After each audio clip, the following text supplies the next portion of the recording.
போலி பேராசிரியர்கள் நியமன விவகாரத்தில் விளக்கமளிக்காத தஞ்சாவூர் தமிழ் பல்கலைக்கழக துணைவேந்தர் திருவள்ளுவனை பணியிடை நீக்கம் செய்து ஆளுநர் என் ரவி உத்தரவிட்டுள்ளார். சிதம்பரம் அண்ணாமலை பல்கலைக்கழகத்தில் மொழியியல் உயர்படிப்பு மையத்தின் பேராசிரியராகவும் 28 ஆண்டுகளாக கல்வித்துறையில் அனுபவம் நிறைந்தவராகவும் இருந்த திருவள்ளுவன் கடந்த 2021ஆம் ஆண்டு தஞ்சாவூர் தமிழ் பல்கலைக்கழகத்தின் துணைவேந்தராக நியமிக்கப்பட்டார். கடந்த 3 ஆண்டுகளாக பணியாற்றி வரும் இவர் வரும் டிசம்பர் 12ஆம் தேதியுடன் ஓய்வு பெற உள்ளார்.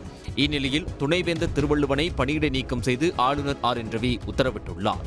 முந்தைய அதிமுக ஆட்சியில் தமிழ் பல்கலைக்கழக துணைவேந்தராக பணியாற்றிய பாஸ்கரன் பேராசிரியர்கள், துணை பேராசிரியர், உதவி பேராசிரியர் என 40 பணியிடங்களுக்கு உரிய கல்வி தகுதி இல்லாதவர்களிடம் பணம் பெற்றுக்கொண்டு பணியில் அமர்த்தியதாக இருந்த புகாரை அடுத்து 2019ஆம் ஆண்டு லஞ்ச ஒழிப்புத்துறை போலீசார் வழக்கு பதிவு செய்து விசாரணை நடத்தி வருகின்றனர். உரிய தகுதியில்லாத அந்த 40 பேர் மீது ஏன் நடவடிக்கை எடுக்கவில்லை என்று ஆளுநர் மாளிகையிலிருந்து துணைவேந்தர் திருவள்ளுவனிடம் இருமுறை விளக்கம் கேட்டதாகவும் அதற்கு பதிலளிக்காமல் காலம் தாழ்த்திய திருவள்ளுவனை பணியிடை நீக்கம் செய்து ஆளுநர் உத்தரவிட்டுள்ளதாக தமிழ் பல்கலைக்கழக நிர்வாகம் தெரிவித்துள்ளது.